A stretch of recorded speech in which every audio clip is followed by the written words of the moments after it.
Tradition tells us that Anne and Joachim were the parents of Mary. Tradice nám říká, že Anna a Jáchym byli rodiče Panny Marie. Some scholars suggest that they lived in the town of Sepphoris. Někteří biblisté říkají, že žili ve městě Sepharis, which was 4 kilometers from Nazareth. které bylo 4 kilometry od Nazareta. It was the administrative capital of Galilee. Bylo to hlavní město území Galileje. The town was built in a Roman way Město bylo vystaveno podle římského způsobu and had a population of about 30,000. a mělo asi 30 000 obyvatel. Now we're not sure that Anne and Joachim lived there. Nejsme si ale úplně jistí, jestli tam Anna a Jáchym žili. And we don't know if they had other children. Nevíme, jestli měli také jiné děti. But what we do know for certainty is that at some point Anne became pregnant. Ale s jistotou víme, že v určitém okamžiku Anna otěhotněla. And the baby in her womb was Mary. Dítě v jejím luně byla Maria. I would suspect that neither she nor her husband had any idea of how great this child really was to be. S podezřením si myslím, že Anna ani její manžel neměli žádnou představu, kým se jejich dítě stane. Because she was unique among all children.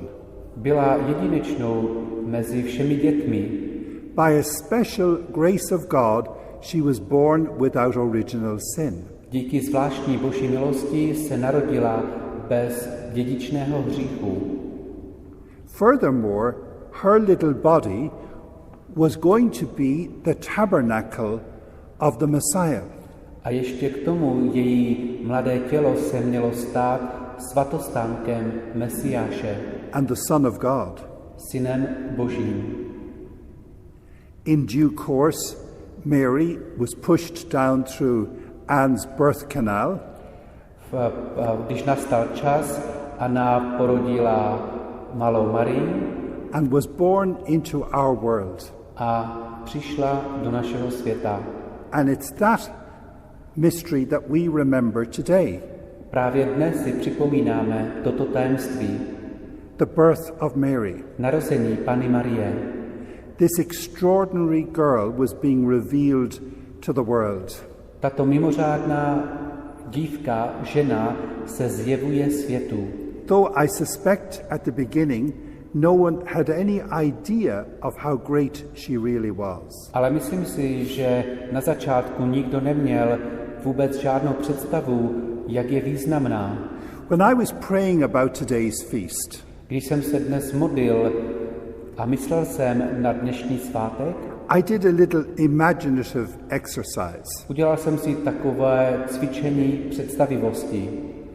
I imagined that I went to Sepphoris, to the house of Anne and Joachim. Představil jsem si, že jsem šel do Sepharuse a vstoupil jsem do domu Anny a Jáchyma. When Mary was about 10 or 11 years of age. Když Marie mohla mít 10 nebo 11 let. And I asked them, could I see their daughter? Zeptal jsem se jich, mohu vidět vaši dceru? And they said, well, she's out at the moment, but she'll soon come back. Oni mi řekli, momentálně je někde pryč, ale za chvíli se vrátí domů. I imagine that Joachim said, you know, she's a remarkable girl. Dovedu si představit, že Jáchym mi řekl, je to výborná dívka. Even though I say it myself and I'm her father. A říkám to i já, který jsem jejím otcem. She's never caused us a moment's trouble. Nikdy nedělá žádné problémy. Over all the years. Během všech těch let. She's a really great girl. Je to výborná dívka. Later I imagined that Mary arrived at the house. Později si představuji, jak se Maria vrátila domů. Now I was at a bit of a loss here because we don't know whether she was small or tall. Tam jsem byl trochu ztracený, protože nevíme, jestli byla velká nebo malá. We don't know whether she was pretty or plain. Nevíme, jestli byla nádherná nebo vypadala obyčejně. We don't know whether she was exceptionally intelligent or just average. Nevíme, jestli byla mimořádně inteligentní nebo měla průměrnou inteligenci. But I was trying to sense what impression would she make upon me when she first came into the house. Ale snažil jsem se vnímat, jaký první dojem na mě udělala, když vstoupila do domu. And I thought, I don't think I would see anything remarkable about her. A myslel jsem si, nebo napadlo mě, že na ní nevidím nic mimořádného. She'd be a typical Jewish girl. Byla typickou židovskou dívkou, Dark hair, s tmavými vlasy, olive skin, s olivovou pletí, and that she would be quiet, not very noticeable. a že by mohla být spíše tichá, ne nějak, že by přitahovala pozornost. She would have no need to make a good impression. Nepotřebovala ukazovat nebo vytvářet dobrý dojem. And that she was probably shy and retiring by nature. A spíše svou povahou byla plachá a uzavřená. But I thought to myself that if I got into conversation with her, A přemýšlel jsem, že kdybych měl příležitost s ní hovořit, I would get a more accurate and fuller impression. tak bych dostal plnější a lepší obraz o ní. Now, holding on to the thought that she is immaculate from her conception, Přidržel jsem se té myšlenky, že je neposkvrněná od svého početí, she's like Eve before the fall.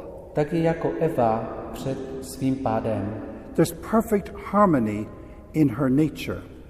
Její přirozenost je v dokonalé harmonii. Something you would never meet in another human being in the world. Někoho, koho bys na celém světě nikdy nepotkal. There would be no discord within her. Žádná neshoda se v ní nenachází. Her passions would not be rebelling against her will or her intellect. Její vášně by nebyly v odporu vůči její vůli a inteligenci. They would be at one.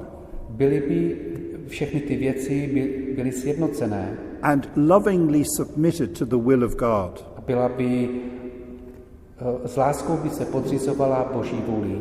So when I was praying about her, I got a sense that she would come across with an extraordinary sense of inner peace.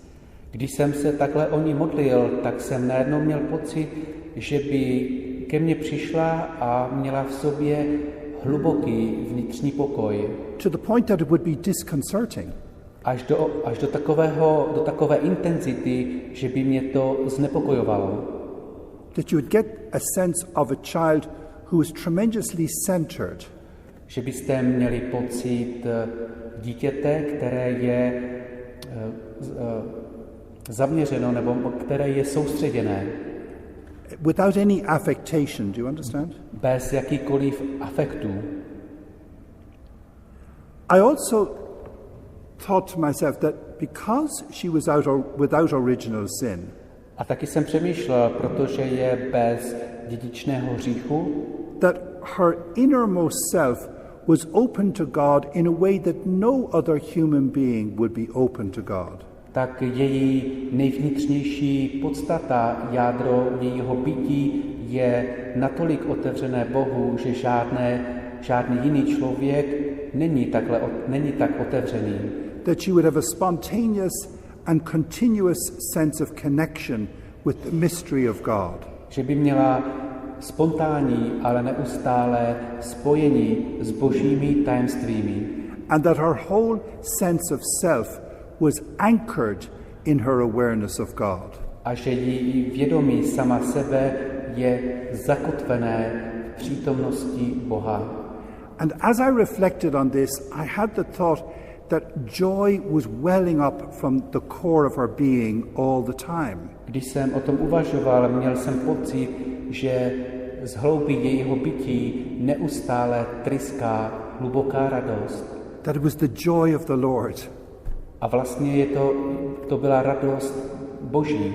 Do you remember when Jesus was talking at the woman at the well of Samaria?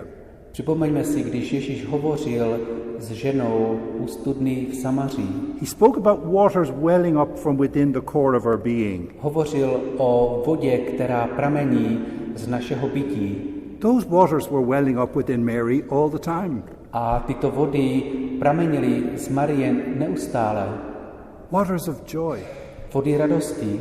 So Mary was a very happy girl. Maria byla velmi šťastnou dívkou. And that kind of joy gives a child great charm.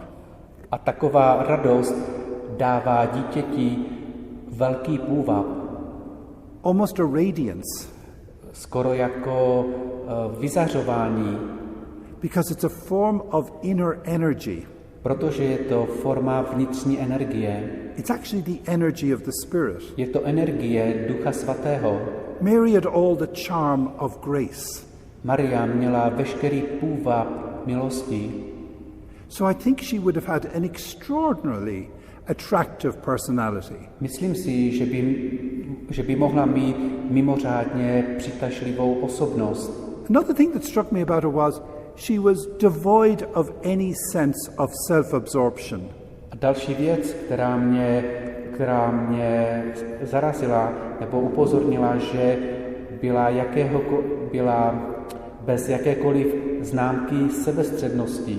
She had the selflessness of somebody who knew how to love.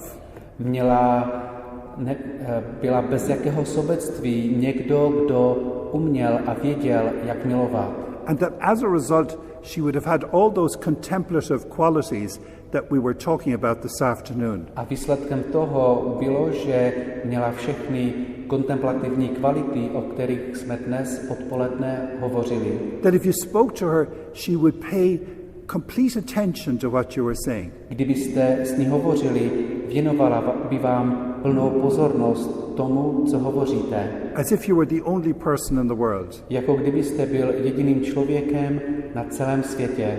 And that she'd ask you lots of questions. Dávala by vám mnoho otázek.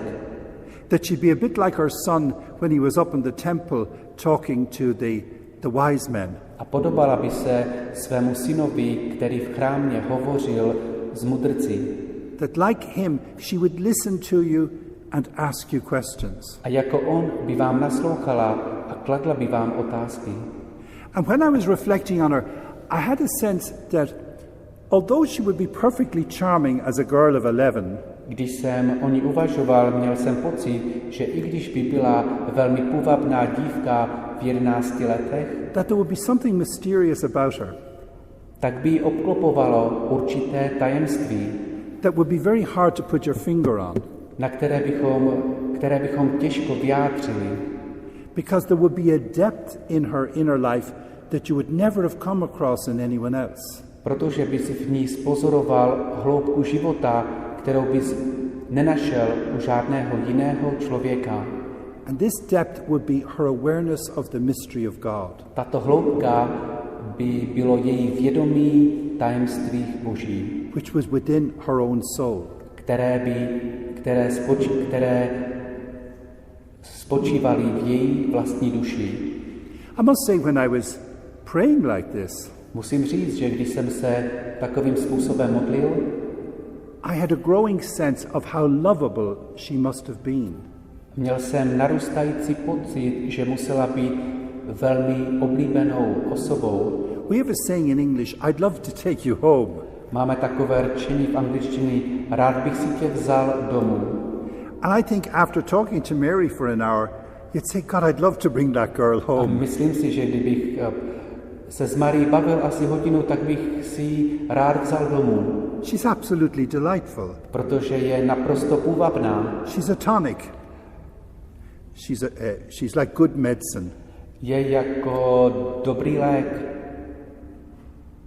That she brings the best out in you. Že je schopná z tebe vynést to nejlepší. And at the end of my little prayer exercise, I genuinely did feel this great love. A na konci mého modlitebního cvičení jsem opravdu cítil takovou lásku. I thought I'd love to give her a kiss on the forehead. A říkal jsem si, rád bych jí políbil na čelo. Or to give her a hug. Nebo jí objal. But typical of me, I did neither. Ale typické pro mě je, že jsem to neudělal. And then to my utter surprise, Ale k mému naprostému překvapení, she came over and kissed me quite spontaneously. Spontánně ke mně přišla a políbila mě. Gave me a hug. Objala mě. And said, I'm glad you came. A řekla mi, jsem ráda, že jsi přišel. And off she went. A pak odešla. Then I was thinking, that when she reached about 12 or 13, A pak jsem dál přemýšlel, když měla asi 12 nebo 13 let, she said to her mother, řekla své matce, I've had my first period. měla jsem první menstruaci. And the mother said, that's great news, Mary. A matka jí odpověděla, to je velká zpráva. You're becoming a woman like me. Stáváš se ženou jako já. Soon you will be able to conceive and bear a child. A za nějakou dobu budeš schopna počít a nosit dítě. And please God, when you meet the right man, as I met your father, you will have a child. A prosím tě, až potkáš toho pravého muže, tak jako jsem já potkala svého, tak tě prosím, abyste měli děti. Mary would have accepted all of that with good heart. Myslím si, že Maria všechny tyto rady přijímala s otevřeným srdcem And a sense of joy. a s radostí. But of course, she wasn't going to meet a good man. Ale nepotkala dobrého muže. She's going to meet the angel. Potká anděla, Who announced to her the mystery of the incarnation. který oznámí tajemství inkarnace vtělení.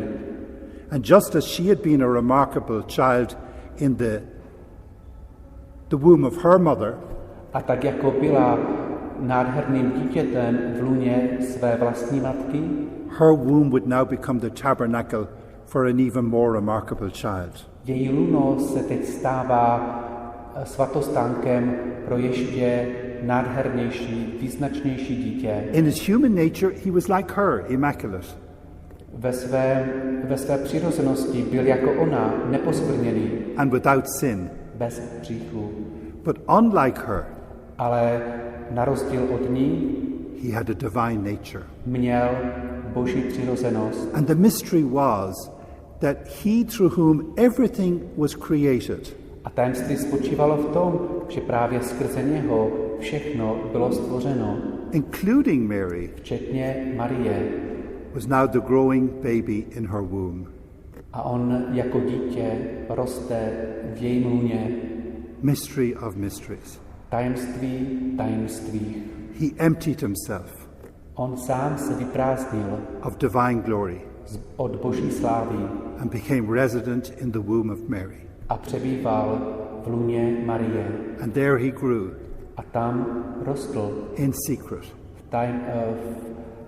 v ústraní, until the day came when she pushed him down through her birth canal až přišel den, kdy přišel jeho porod and the Savior was born. a narodil se Spasitel. It's all remarkable, Je to tak význačné. isn't it? Není to pravda? These are deep mysteries. Toto jsou hluboká tajemství. Just imagine the bond that existed between Mary and Jesus. Jenom si představ pouto, které existovalo mezi Marií a Ježíšem. He had everything that she had. On měl všechno, co ona měla. The peace, Pokoj, the joy welling up within, radost, která z něho vyvěrala, the selflessness, nesobectví, the contemplative nature, kontemplativní povahu. but even more, he was constantly in touch with God the Father. A ještě navíc byl neustále ve spojení se svým Bohem Otcem. In a way that went even beyond what his mother was capable of. Způsobem, který daleko přesahoval spojení mezi Marií a Bohem. And yet it was she who taught him all the mysteries of his religion. A přesto ona ho vyučovala veškerým tajemstvím židovského náboženství. Saint Augustine says that she was the royal singer of the Psalms. Svatý Augustín říká, že byla královským zpěvákem žalmů. That she would chant the Psalms to Jesus and he would learn them from her. Že zpívala žalmy svému dítěti Ježíši a on se tyto žalmy od ní učil. Augustine says that she's the woman of the tambourine. Augustín říká, že je žena bubínku. I know when my mother was in good humor, she'd dance around the kitchen. Já vím, že moje matka, když měla dobrou náladu, tančila po kuchyni. I can imagine Mary singing the psalms at the top of her voice, banging her tambourine and going around the house. Dovedu si představit, jak Maria s velkou radostí tančí, tleská na tamburínu a chodí po svém domě. And guess who's following her? A hádejte, kdo jde za ní. Singing at the top of his voice. Kdo hlasitě zpívá. And clapping his hands. Tleská rukama. And dancing. A tančí. Her son. Její syn. And the last thing I want to say is that when Mary and Jesus get to the marriage feast of Cana, a ještě poslední věc, kterou chci říct, když Ježíš a Maria přišli na svatbu do Kány galilejské, I believe that she gave birth that day to his public ministry. Myslím si, že v tomto dni dala nebo porodila Ježíšovu veřejnou službu. When she pointed to the lack of wine, když poukázala na nedostatek vína, from his point of view, he thought his hour had not yet come to begin his public ministry. Z jeho pohledu on věděl, že ještě nepřišla hodina jeho veřejného působení. And to do deeds of power. A dělat činy moci. But remember, he's a contemplative. Ale připomeňme si, on je kontemplativní. He listens deeply to what she says. Hluboce naslouchá, co ona říká. He knows she's motivated by pure love and compassion. On ví, že je motivována čistou láskou a soucitem. And it's my own belief that it struck him the Father is speaking through her. A já mám takové přesvědčení nebo víru, že on si uvědomil, že Bůh Otec mluví skrze ní. It is his will that I begin my ministry now. Proto je to jeho vůle, že mám teď začít svou veřejnou službu. And it's very significant what she says to the servants. Je velmi význačné, co řekla služebníkům. Do whatever he tells you to do. Udělejte to, co vám řekne. And he says, fill those jars with water. A on jim řekne, naplňte ty čbány vodou. And then says, now draw liquid from the jars. A pak jim řekne,